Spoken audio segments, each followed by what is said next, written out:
Most conference calls are like this. But with just a little bit of effort and the right equipment, you can go from looking like this to looking like this for every single one of your conference calls. And it doesn't matter what platform you're on, whether it's Teams, Zoom, Chime, etc., the results will be the same. So how do you do this? We'll cover that in today's session of Daniel's Brew.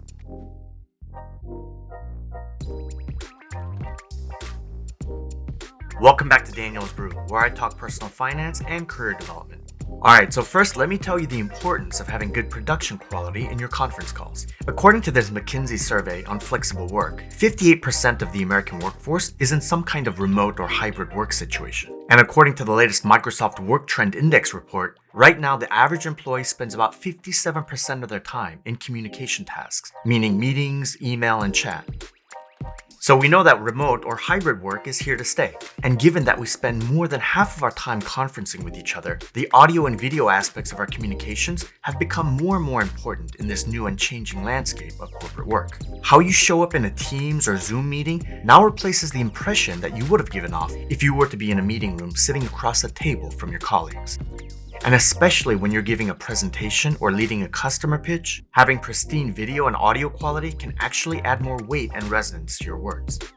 It's not just a nicety to have good conferencing quality anymore. Nowadays, it can actually affect your work performance and help you succeed in your career. So having said all of that, here's how you get started on up-leveling your video and audio production quality in your conference calls. There are 5 production aspects that we need to pay attention to: camera quality and perspective, connection settings, scene establishment, lighting, and audio. And of course, we'll go through each one of these topics in detail in this video. Alright, so let's start off with camera quality and perspective. There are generally 3 commonalities that you see when you watch professional interviews and monologues on TV. First, the camera capture resolution is 1080p or above, nowadays typically 4K. Next, it's generally filmed in 24 frames per second, which provides you that slightly cinematic look and feel to your image. And third, they typically highlight the subject with a shallow depth of field. What all this means is that you need to have a camera and lens that's capable of the features I just mentioned, and you need to know how to use them. The right type of camera you need is something like a DSLR or a mirrorless camera. I mean, you have to have a high quality camera if you want a high quality image. I currently have 2. The Sony a6400 and the Sony a7 IV, both fantastic mirrorless cameras. But they're not cheap, as these are both professional grade photography and video equipment. But to be honest with you, you don't necessarily need something this powerful when it comes to video conferencing. So if you're looking to manage cost here, I'd recommend this slightly older camera model, the Sony a6100. Which new is still around $700 at the time of this recording, but you can also find secondhand options for this camera under $500 if you do a little bit of searching. But regardless of what type of camera you buy, you'll want to make sure that it has these 3 features. First, recording capability in full HD, preferably up to UHD 4K. Next, a video display port, or even better, an HDMI port. And real-time tracking autofocus, so that if your head moves around as you speak, your camera can still track focus on you. Next, you'll need a lens that can provide a wide-angle view with a shallow depth of field, which gives you that soft, blurry background look. If you look at camera lenses, you'll want to pay attention to these 2 numbers. The first is the number in millimeters, which represents the focal length. Technically, this length is the distance between the sharpest focus point of the lens and the camera sensor. But really, the only important thing to note about this is that the lower the number, the more wide-angle your camera view becomes. If you happen to be in a small office and you don't have a low enough focal length lens, you may not have enough room to capture the background of your scene. For most rooms, I'd recommend a 24mm lens or lower. This current scene that you're looking at right now is shot with a Sigma 16mm lens, which is one of my favorites to use with my Sony a6400. The next number on the lens you'll want to pay attention to is the f-stop number or aperture number. Technically, this number represents how much light the lens lets into the sensor. But again, for our purposes, the only thing you really need to know about this number is that the smaller the number, the more blurry your background becomes. Here's a comparison of 2 shots, one at f6, which is a small aperture opening, and the other at f1.4, which is a wide aperture opening. For that cinematic look, you'll want a lens that's capable of opening wide, closer to the 1.4 f-stop.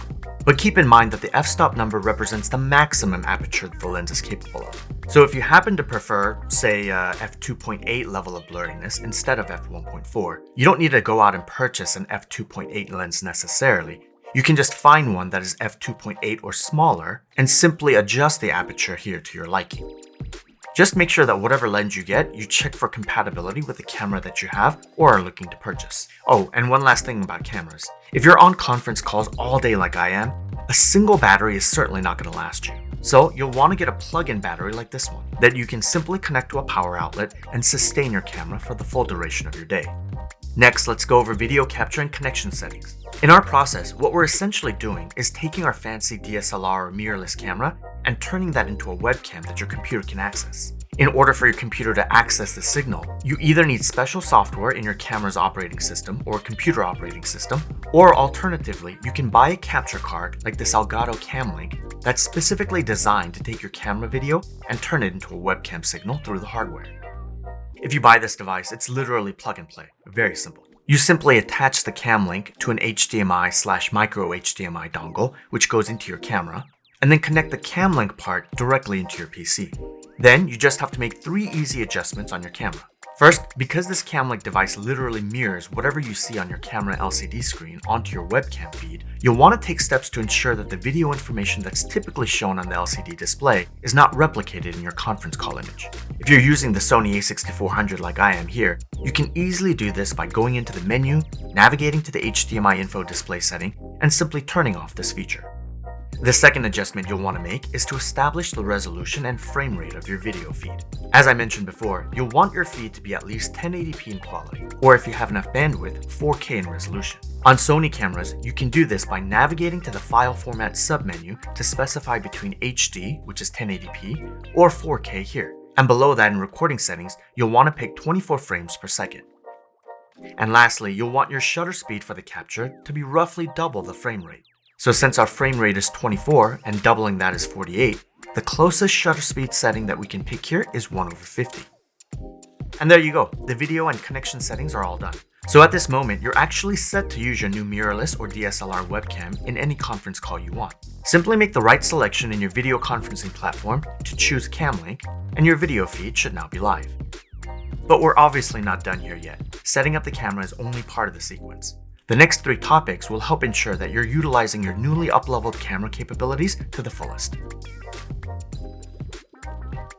The third step in our process is scene establishment, which means you have to find the proper location and set up the right backdrop for your conference calls. Now, before we go any further, I know that most conferencing software out there like Zoom or Microsoft Teams have fake background overlays that you can utilize during your virtual meetings. But honestly speaking, if you're going to go through all this effort to up-level your camera, it would be such a waste to then simply use a virtual backdrop as your background. Plus, these backgrounds are never perfect. Depending on what you wear or what color your walls are, there's always some kind of pixelation around you or crossfading that occurs in the image.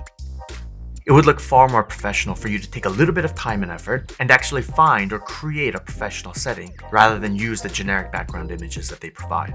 And it's really easy to do. First, you'll want to find a location where you can get some degree of separation from you and your actual backdrop. I'd recommend about 3 or 4 feet of distance.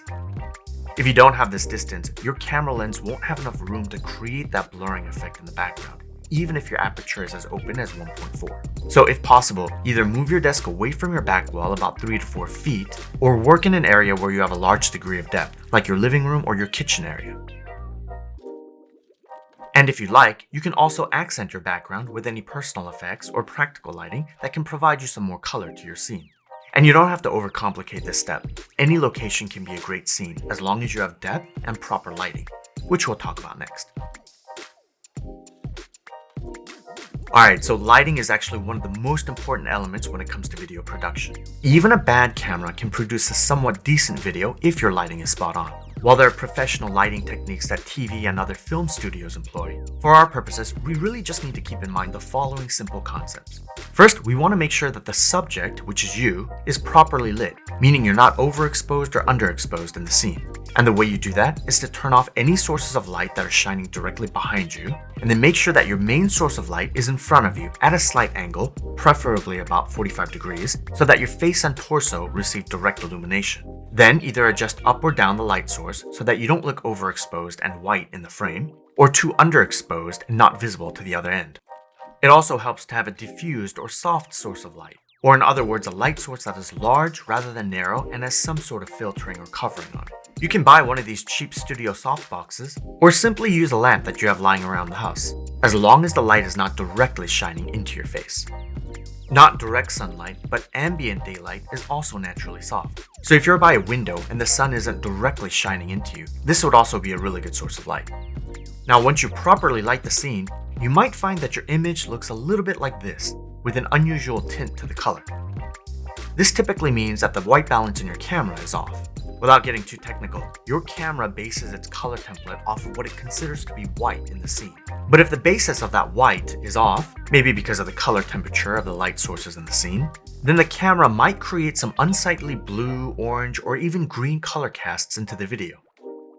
The way to remedy this is to get a cheap white balance card from Amazon, like this one, and simply establish your white color in your camera settings. Here's how you do it. Set up the card in your scene to about where your head would be, then point the camera at the card, and in the menu system, go to the white balance option and select custom. This will cause the camera to take a picture and calibrate the white balance setting to what the card's color temperature is.